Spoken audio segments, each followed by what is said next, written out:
I've got quite a few thank yous to say in the course of what I'm going to say, but I want to start by saying thank you to Johnny and to the Bowls Club, who have very magnanimously made this venue available. And, wow, it is splendid. I know that there's one person here I've just been speaking to who's lived in Muswell Hill and written about its history for more than half a century, who is stepping foot in the Bowls Club for the first time this evening. And there is another Muswell hillbilly here who has lived here again for decades, who didn't know this place even existed, and he lives 5 minutes walk away. So I hope I'm doing something to introduce you to your own backyard. And it is a marvelous place, and it's so hidden away, and it, you know, when I was thinking what makes Muswell Hill special and indeed curious, I mean, this is quintessentially curious Muswell Hill. And when you think of Muswell Hill, it's probably the grandest of the Edwardian suburbs of London, with its broad streets, its arts and crafts mansions, its shopping parades, and its regal avenues. We're just off King's Avenue. Queen's Avenue's around the corner. There's Prince's Avenue and Duke's Avenue. And then at the end of Duke's Avenue, of course, Muswell Hill has to have its own palace. And then you think about the uses for which that palace was put, including as a wartime internment camp. And when you peel away the layers, there's all sorts of stories which come to light, which can be revealed or sometimes concealed. And what I'm trying to do in Curious Muswell Hill is not tell the history of Muswell Hill. There are really excellent narrative histories, but to tell some of the stories which you wouldn't necessarily see at first glance. And I've included some of the most well-known places here.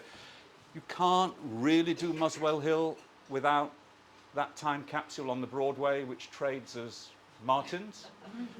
And I've also included an institution, Muswell Hill Institution, which is even older, if that's possible. And of course, I'm talking about Fairport Convention, which is very much a Muswell Hill creation. But I've also looked at things which are perhaps obscure. Muswell Hill has a listed power pillar at a road junction off St James's Lane. It is curious, and it's worth going to have a look at. There's still a clump of back-to-back cottages off Fortis Green. The national headquarters of one of the oldest Protestant denominations is at the foot of Muswell Hill, almost neighbouring on the perhaps a little bit less holy Victoria Stakes. So I'm telling all these stories, about 30 different locations. And over the next 30 or 40 minutes, I'm going to give you just a snapshot of a few of those locations. But I also want to thank the Hornsey Historical Society, which is, of which I'm a member. It's a really vibrant historical society. Muswell Hill was part of the borough of Hornsey, so this is part of its patch. It has premises in Crouch End. So if you're not a member, I hope you will at least consider joining. And I have a particular debt to Janet Owen, who was chair for many years of the Publications Committee and read through my draft and saved me from serious historical misadventure. So thank you, Janet. And Ellery, who is in the front row here, Ellery Rowlands wrote Muswell Hill 4 Walks, published by the Hornsey Historical Society, which is a really good introduction to the history of the area. I also want to thank, I worked for many years at the BBC World Service, and I lived on Woodland Gardens once upon a time. Then I moved out and down, and I'm now fully 15 minutes away on the 134 near Tufnell Park. But nevertheless, I mean, it's nice to come up to the Northern Heights. But Ruth Hogarth and Robin Lustig, who are both here, also read the book in draft form with great attention, and I'm very grateful to you. Martin Clout co-invented the Curious series with me. This is the 5th of the Curious titles, and I'm very grateful to him. My neighbour and professional camera camera operator. I'll get there. Brian Kelly is filming this. It'll be for websites and social media. I don't think the BBC will take it, but I might give it a try. Kate Templar, the far side there, first of all, is from Five Leaves, the publisher, and designed the book, for which many thanks, and is today selling this and the other curious titles. This one at £2 off the shop price at £10. I just thought you might, all makes a difference, doesn't it? So as you leave, can I just gently encourage you to leave that way? And I also want to thank Ross Bradshaw, who is the founder of Five Leaves. Ross has taken a punt as publisher on all 5 curious titles. He's a bookseller by profession. He's got a bookshop in Nottingham, and I think he publishes the curious titles to mop up any loose profits he makes from selling books, which we managed to mop up quite effectively. I've not bothered with PowerPoint. It never works. So I'm going to use photographs. Now this, you recognize it? This is the date stone at one end of Queen's Parade, opposite the Presbyterian Church. And it's been described by the historian Ken Gay as Muswell Hill's birth certificate. So Muswell Hill consisted basically of a dozen or so mansions in their own grounds until 1896, 1897, when in part prompted by a notorious murder, which got a lot of rubberneckers coming to this part of London, property development started. A guy called James Edmondson, from a property family. His father had built a large part of Highbury. James Edmondson himself had built Topsfield Parade in Crouch End. He'd cycled up to Muswell Hill early in 1896, whether directly stimulated by interest in the murder. I won't tell you all that much about the murder, but it's in the book. It's difficult to know. But he immediately realized there was scope for development. Within a matter of weeks, he had bought 2 of the mansions and their capacious grounds, and by the following year, 1897, he had started clearing the mansions and building the broad avenues which make the heart of regal Muswell Hill. And that parade, Queen's Parade as it was called, the shopping parade between Printers Avenue and Queen's Avenue, was the first properties that he built, and that date stone is at one end of it. There were various developers who more or less at the same time contributed to the building of Muswell Hill. There were the Collins family who built Rookfield Garden Village, built some of the arts and crafts properties not very far from here, and there were other developers. The thing that was different about Edmondson is he built on scale. He had his own siding at Muswell Hill Station, opposite what's now the Muswell at the top of the hill, and he was getting at the peak 25,000 bricks a day delivered to that siding for use on building Muswell Hill. And as well as building the houses, he provided the social capital. So almost all the shopping parades, there are 8 principal shopping parades built in that late Victorian Edwardian period, were built by Edmondson. He provided the land for the Baptist church. He provided subsidized land for the Presbyterian church. He was a nonconformist himself. And also, this bowls club would not have started but for James Edmondson. So he was very much the guy that got Muswell Hill going. And William Martin, which is rather nice, isn't it? This is, you think Ocado started off something. Actually, no, it was going for a long time beforehand. William Martin was one of the first tenants. So Martins started in August 1897. The first business on that part of Queen's Parade. William Martin himself was from rural Devon, but he'd done an apprenticeship of sort as a grocer's assistant in Hampstead before he got this actually 4-story property, because he and his family and servants and staff all lived above the shop. And I mean, of course, what's special about Martin's is so much of the mahogany shelving, the mahogany storage lids, the cash, what sort of peephole for cash payments as it would have been, survives. And you think, wow, this is a time warp, and it's wonderful. And you have that sort of, it takes you back to the era of groceries and Hessian sacks and coffee roasting done while you wait. And you think, wow, this really is heritage. Of course, it's not quite that simple, because what really happened, I mean, there were lots of rival provisions dealers in Muswell Hill. There was one just 3 doors down from Martin's, which started at the same time. So competition was cutthroat. And what William Martin, the original William Martin, the current William Martin is the 4th generation who has worked in the shop. What they did is they tapped in to the network of milk deliverers and others, found out who was moving into Muswell Hill, and then got to them before anybody else did, and offered them special terms, delivery, whatever else would give a little bit of value to their service. And then in the 1960s, when the era of family-run high street grocers really came to an end because of competition from supermarkets, what Martin's did is it pivoted. So it swept out all the soap powders and cereal boxes and instant coffees.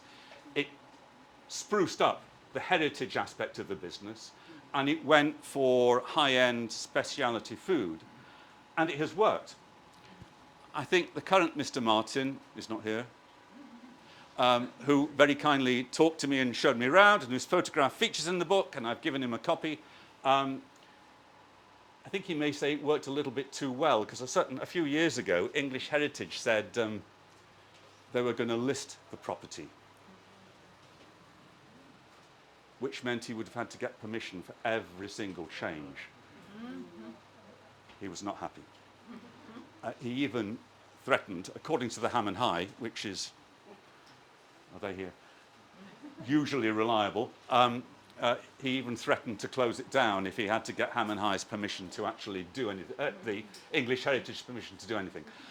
Happily, it was listed, and it's still in business, and I think we all are grateful for the fact that it's survived so long. But, I mean, you think of Muswell Hill as a sort of a stronghold of middle class.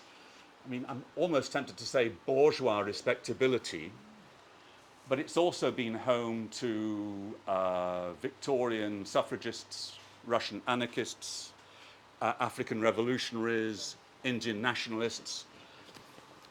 You probably don't recognize her. Oh, you're in, right. 5 Onslow Villas as was. So Onslow Gardens and Muswell Hill Road. That's it. So this is Alexandra Sasha Kropotkin. Not quite as famous as her father, Peter Kropotkin, but Peter Kropotkin didn't get his portrait painted by Gerald Festus Kelly, and it was quite distinguished looking, but not as good looking as Sasha. So it's Sasha's portrait that I'm showing you now. Strange thing, in the years before the First World War, the 3 most famous, internationally famous and renowned anarchists were all emigres in London. Peter Kropotkin, a nobleman from Russia, Enrico Malatesta from Italy, Rudolf Rocker from Germany. Malatesta and Rocker lived in the inner city. They lived among the people they were agitating among. Peter Kropotkin, he liked his comforts. And your house is a capacious house. It's a big corner house. You can get a sense of it here. And Kropotkin, initially when he moved to London, lived in Harrow, then Bromley, then Acton, then Muswell Hill. So this does not feel like Soho or Stepney, does it? And while he was living here, he lived here for 4 years, and he moved on to Hove, and then actually he went back to Russia after the Bolshevik Revolution and died in Russia in the early 1920s. But while he was living here, his daughter, much-loved daughter and only child, Sasha got married from your house to another Russian emigre. And I looked up the marriage certificate.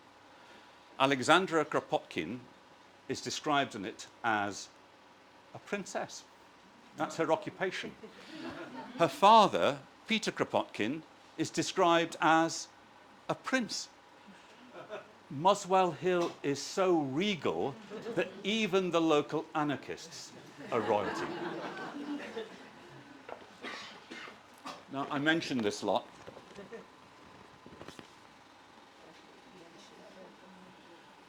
Who knows where the time goes? Si tu dois partir. Fairport Convention. This is Fairport, so just 5 minutes walk from here on Fortis Green, corner house on Fortis Green, built in 1908 in the arts and crafts style by, I think, the Collins father, I'm not quite sure, but certainly by the Collinses. Difficult to photograph because actually its main frontage is on the lawn, which is away from the road. It was on the market recently, well, I say recently, a couple of years ago. Asking price, a little bit more than 4 million. I don't know whether they got it. But I got the estate agent details. I thought, perhaps as an investment. You've got to find some way of making use of the earnings that you get from publishing such successful titles. And the estate agent details said this house gave its name to the, quote, infamous Fairport Convention. I mean, come on, this is like talking about the sinister Steel Eye Span or the pestilential Pentangle or the monstrous Martin Carthy or the reprehensible Ralph McTell. There was nothing sinister at all about Fairport Convention, except this is the house from which they took their name. Simon Nicol, that's him, still playing with Fairport. Fairport are still going after 58 years. Simon Nicol was brought up in Fairport. His father was a GP, the surgery was on the ground floor, the family lived above. Then when Simon was about 12, his father died and the family was short of money. So they moved out and his mother rented the upstairs rooms as bedsits to make money. One of the people who moved in there was Ashley Tiger Hutchings, who is actually 80 years old this month. And he, along with Simon Nicol and Richard Thompson, who's a bit of a folk legend, and a teenage librarian from Bounds Green, Judy Dibble, nothing wrong with Bounds Green, Judy Dibble, started Fairport Convention. And when they were looking for a name, they couldn't think of anything very much. It was the sort of 60s. There was a bit of psychedelia in the air, and the early Fairport had just a touch of psychedelia. And they were described actually as England's answer to Jefferson Airplane. But I think mainly because they had a woman singing a bit like Grace Slick and Jefferson Airplane. But one of their friends came up with this name of Fairport, but then Fairport Convention to make it sound a little bit more magical.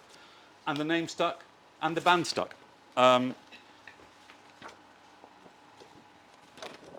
This guy, I think you may recognize.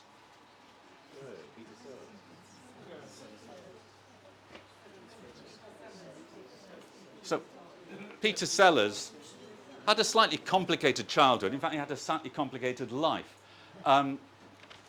He went to school for several years in Hornsey Lane at St. Aloysius. He lived with his mother, who ran basically a junk shop on the section of Muswell Hill Road quite close to Highgate Tube Station.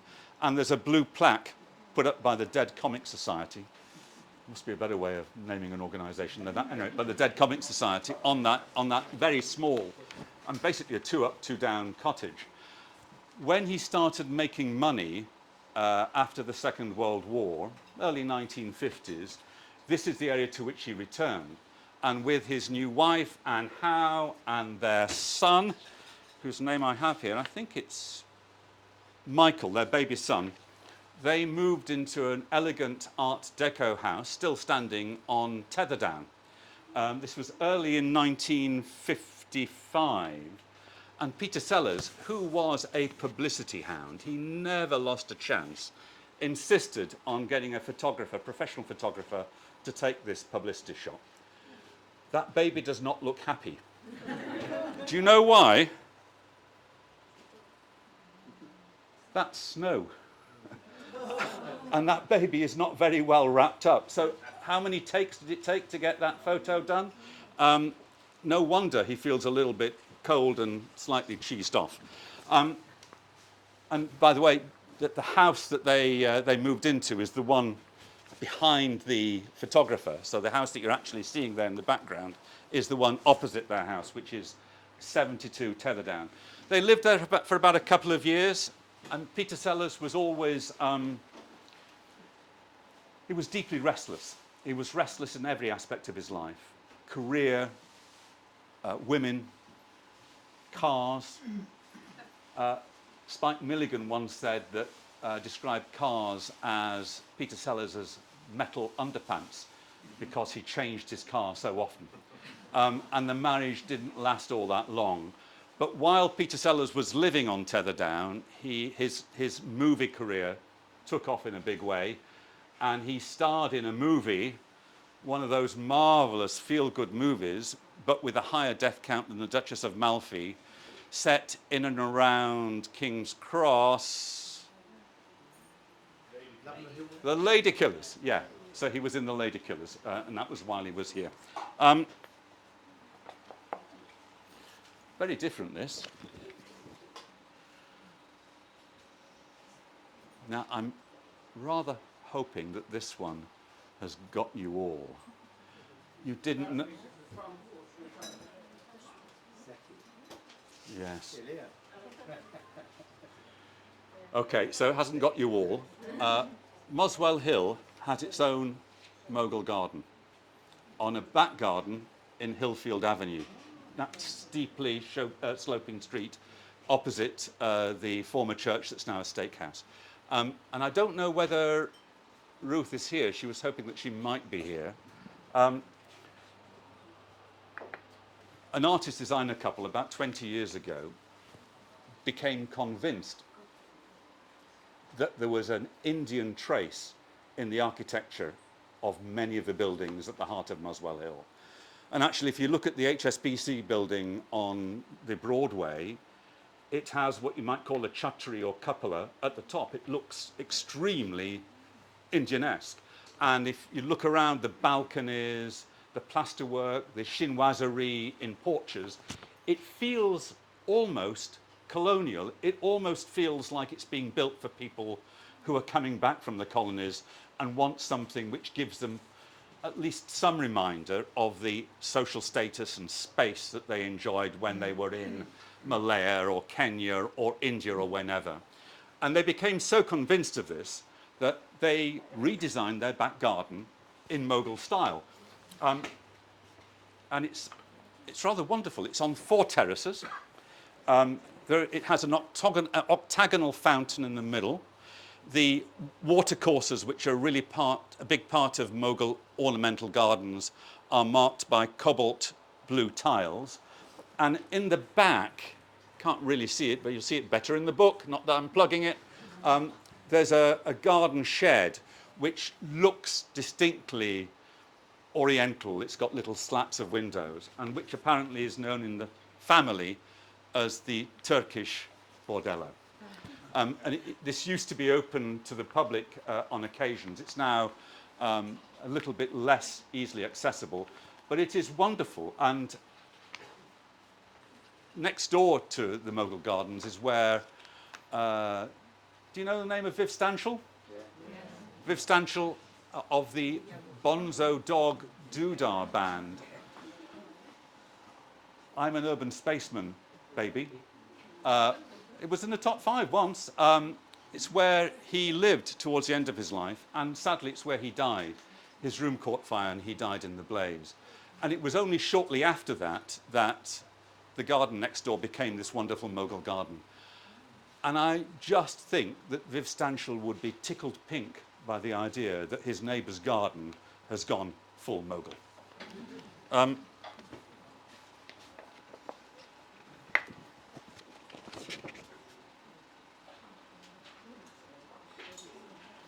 I'm pushing this just a little bit, but I'd say it's, it's not N10, but it's part of the broader Muswell Hill.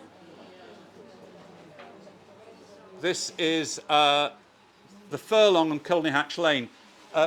My son just in chat a few moments ago was talking about spoons. This is the first spoons. The Wetherspoon brand started in Muswell Hill. Tim Martin, the entrepreneur behind Wetherspoons, was living in Wood Green. He was studying very reluctantly for a law degree. He had a business partner who bought actually an old bookies business in Colney Hatch Lane, and turned it into a pub. Tim Martin went round there, thought it was rather nice, bought it, changed the name. And that was the first Wetherspoons. And for those who go on Wetherspoon heritage pub crawls, and there are such things, this is a key place. I'm not quite sure there'd be any other good reason for going there, but nevertheless a key place. It's no longer Wetherspoons. But the Mozzie Well, of course, at the centre of Muswell Hill, just by the roundabout, is a cavernous Wetherspoons pub in what used to be an express dairy cafe. And whatever you think of Wetherspoons, I mean, beer is good value. I'm really impressed by the way they've done the inside of the Mozzie Well, because not only does it pay tribute to the well which gave Muswell Hill its name, it also has lots of photographs, portraits, stories and detail on the walls of the pub about the history of Muswell Hill, including the story of Frederick Harrison, whose house was, the philosopher, whose house was demolished to build the predecessor of express dairies. So we're going back quite a long way. Do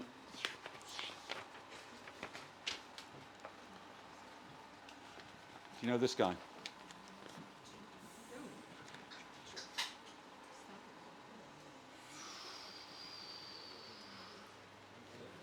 I think you probably do, Larry.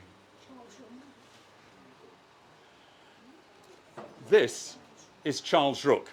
So alongside all the other developers, Charles Rook built actually a few hundred houses, particularly around Alexandra Park Road. And of course, the thing about being a big developer is you could build your own house. And he did on Cecil Road.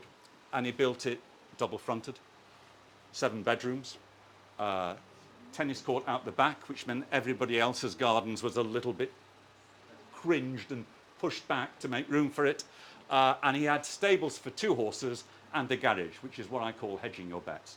And he couldn't resist. I mean, Alfred Hitchcock used to have cameo roles in his own movies. And Caravaggio used to put a likeness of himself in the corner of some of his canvases. We've got Mr. Rook. This is not something that he bought from a builder's yard. He got his own likeness put over the entrance to his own home. And then he called it Charleville, Charles Rook. I mean, well, how self-aggrandizing can you get? It didn't have a happy ending. He died very young in circumstances which are, I have to read the book, but circumstances which are not entirely clear, but suggest a sort of slightly sad and tragic death. But very much part of Muswell Hill's tapestry. Now, oh, sorry.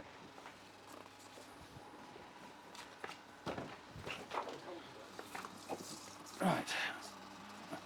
This is what's known as doing a Keir Starmer when you bend up to... Trying to be topical there. Do you know where this is? This is one of the places I found actually by just going places where I probably wasn't supposed to. No. This is... No. This is Grove Lodge. It's on the Alexandra Palace side of Muswell Hill. It's hidden from view, I mean, very hidden from view from the road.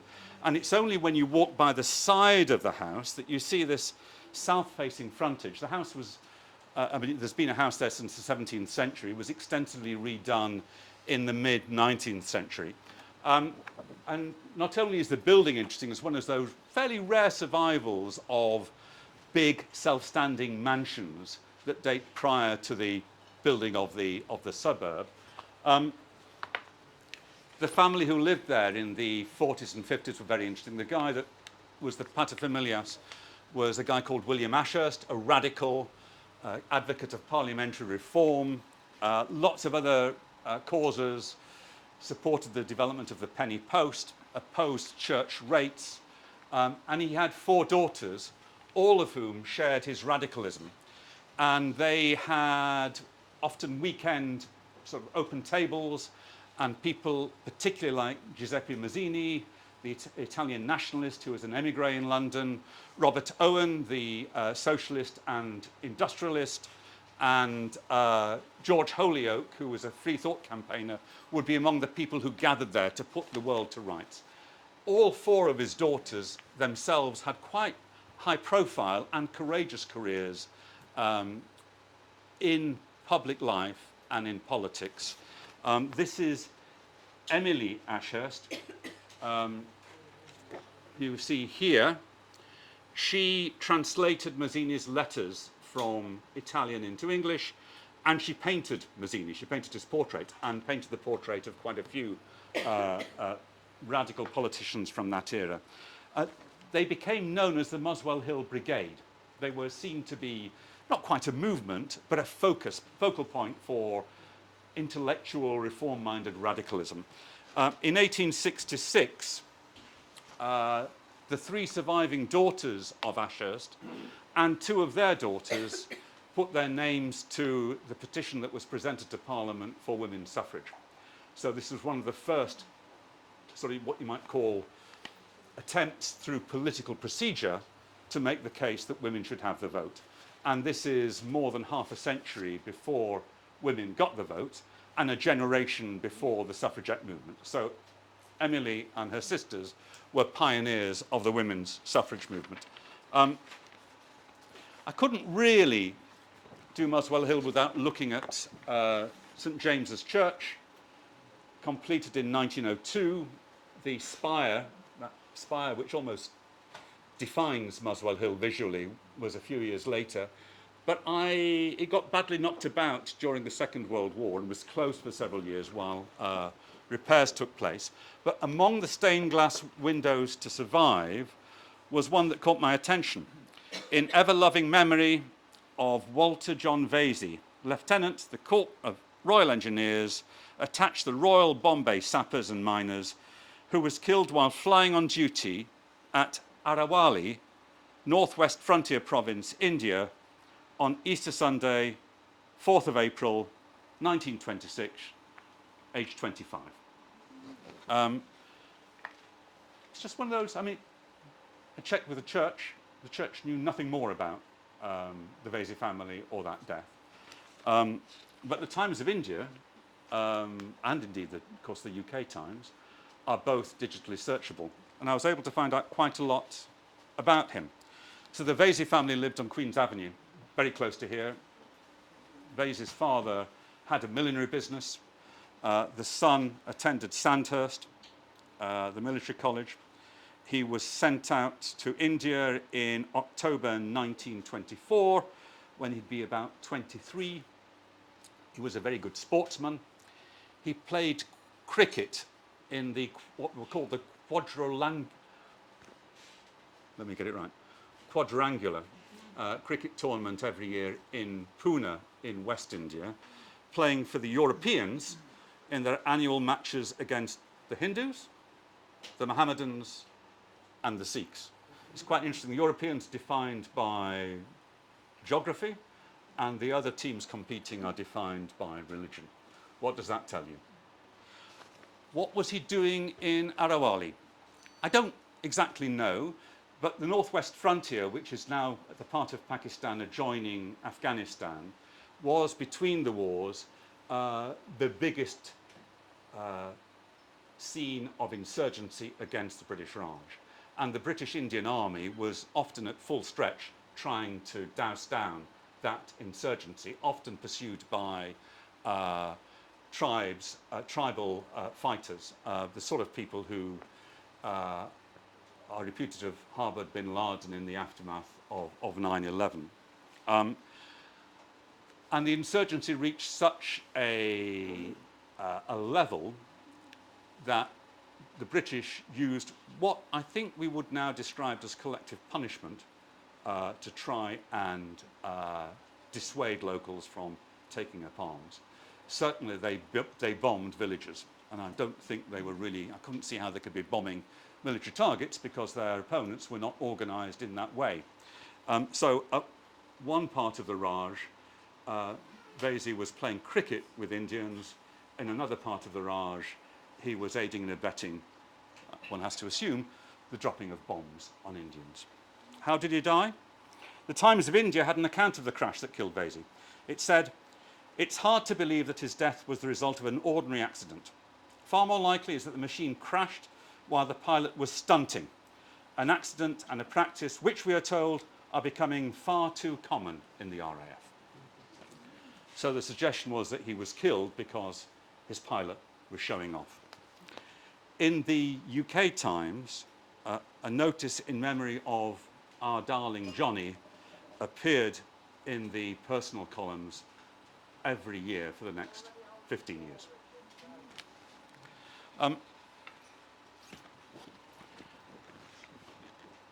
This I discovered simply because I walked past it and I was intrigued. This is Alexandra Gardens off the north side of Muswell Hill.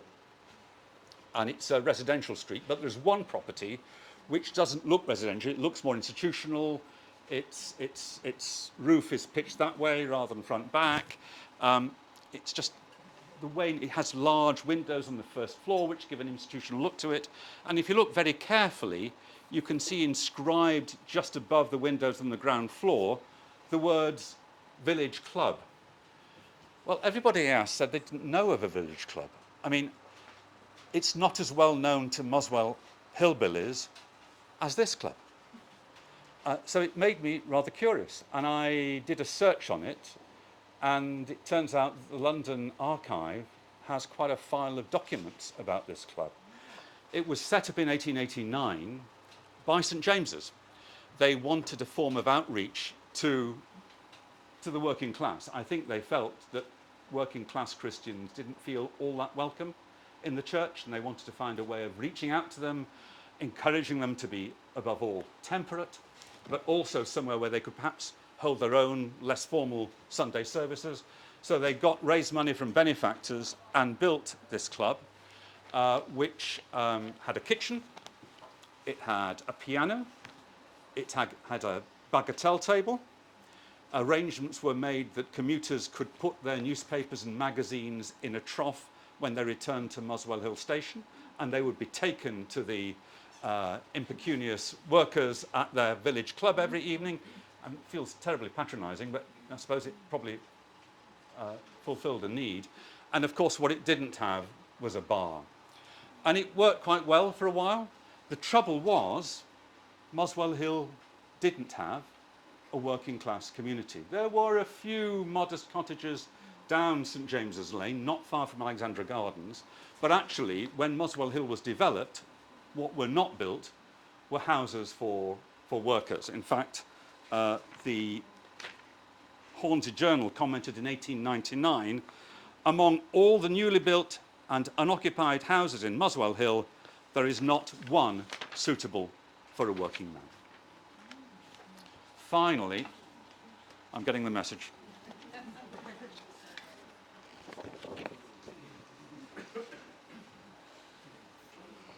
I mean, I can't talk in the Bowls Club without talking about the Bowls Club, or more technically, the Bowling Club.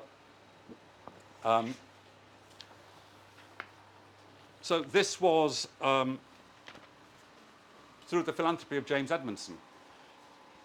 He developed the neighbouring streets, and in 1900 he agreed initially to lease and then to sell with a restrictive covenant this patch of land to people who wanted to set up their own bowls club. And this club dates its foundation to 1901. Johnny, I think you were around for the centenary year when... No, that was Simon Nicol, I think, in Fairport Convention. They played at the opening. When I think it was going through quite difficult times, quite hidebound, very small membership. And you can see over the past quarter of a century, it's really bounced back to life, and particularly over the last few years, as a club which has increasing membership, a wider demographic that you perhaps might expect from a bowls club in suburban North London, and a very nice club room and well-stocked bar. And I thank you again for your hospitality this evening. I hope some of you at least will be interested in thinking about joining the bowls club. And if you have any questions, I won't keep it going for too long because it is very hot. Any questions I'd love to, or any memories you want to share, I'd love to be able to respond. Thank you.